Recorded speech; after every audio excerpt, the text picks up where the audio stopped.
On the line right now is Jake Tapper from CNN. He's, of course, the anchor of The Lead and also a best-selling author, The Outpost, An Untold Story of American Valor.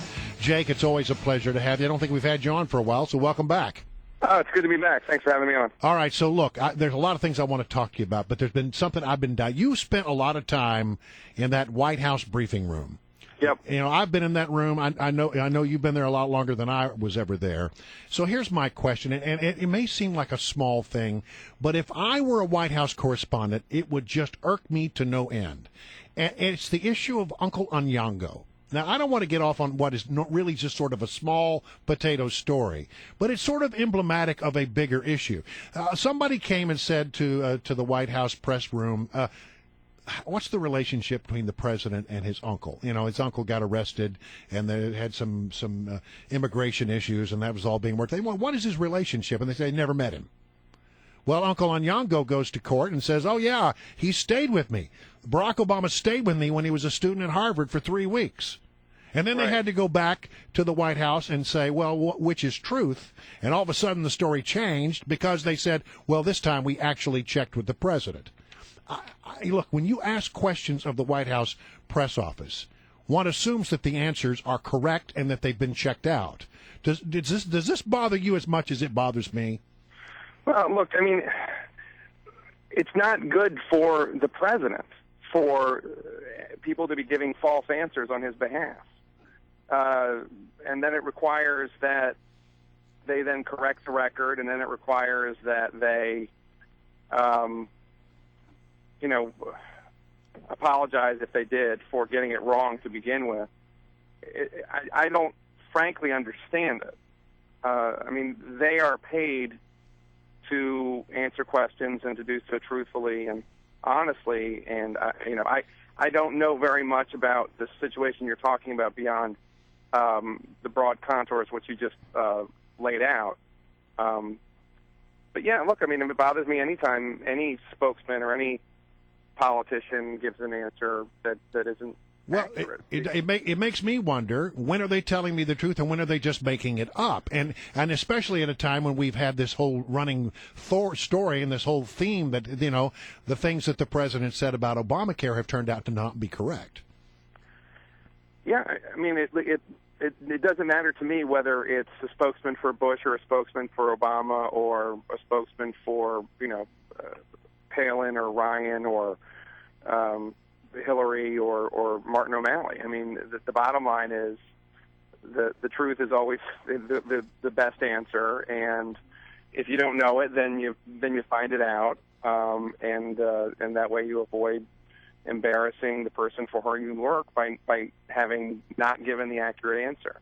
Right. Now, I don't know the details of the situation. I mean, I can imagine. I remember from the campaign that there was always a feeling like they hated answering questions about the president's extended family because he did not have a particularly close relationship with them, and they didn't know all the answers. And I think personally, and this is just me remembering back to the 2008 campaign, because there was a similar situation with I believe, this is just my memory now, but I believe his aunt was in Boston, and this is before the 2008 election, and there were questions about her immigration status, whether she was in the country legally.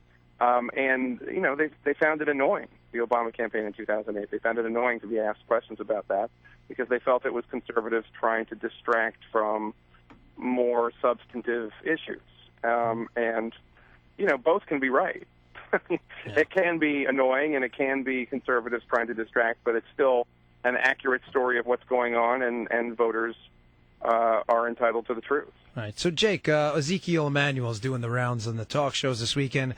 He's there with Chris Wallace, and it seems to indicate that Obamacare's had some kind of a PR problem here. I find that strains credulity in a number of respects. This has been almost 4 years now that this has been going on. I mean, are they just desperately trying to salvage this now by blaming this on a PR issue and trying to get more money into into getting some ads out there? I don't get it. Well, I mean, look, the truth of the matter is that there is a PR problem with it.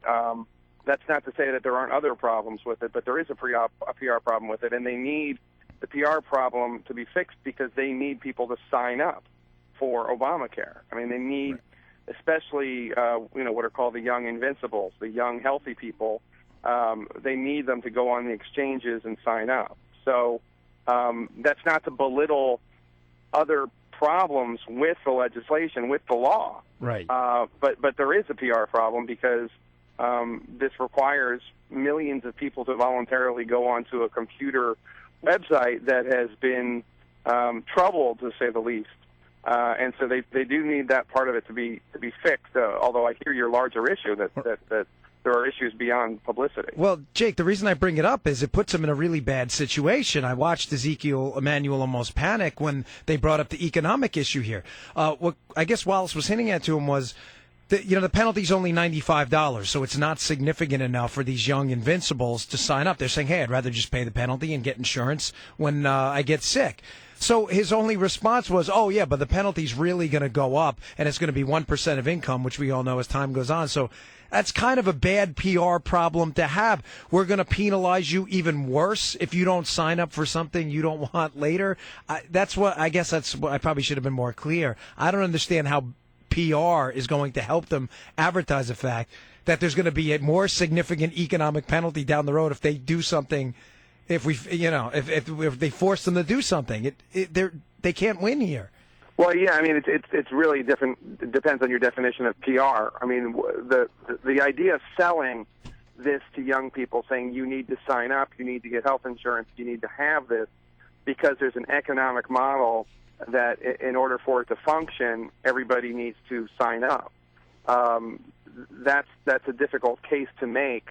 And also the threat of penalty is also a difficult case to make. I hear what you're saying. But the reality is that the economics of this is a big concern would be if you only have the people who have pre-existing conditions who now, because of Obamacare, are not going to be denied coverage. If you only have the sick people signing up and the people for whom health insurance will cost the most, and none of the younger people and the healthier people whose participation will help pay for the sicker people, then the economic model ends up not working. And that's a difficult argument to make because it's one about a policy working as opposed to individuals getting benefits. Yeah. But that's the reality of the situation. It's a difficult argument to make when so many people are finding that, they've got problems with how this is being implemented. Well, listen. Well, and the premiums going up in some cases. And, I mean, one of the bigger issues is that the argument was never really made to the public that, look, if you're a woman, you'll probably pay less. If you're a man, you'll probably pay more. If you're sick, you'll probably pay less. If you're healthy, you'll probably pay more. And if you're a young person, if you're an older person, you'll probably pay less. And if you're a younger person, you'll probably pay more. Those are the economic realities, very generally and broadly applied. But they were never really disclosed as such to people. It was more like everyone's going to benefit. Yeah. Well, Jake, thank you so much for joining us. Jake, of course, is the anchor of The Lead, and he's filling in 2 time slots on CNN's lineup right now at 4 and at 7. So a busy man. We appreciate your time. Thanks, Jake. My pleasure. Thanks so much, guys. Thanks.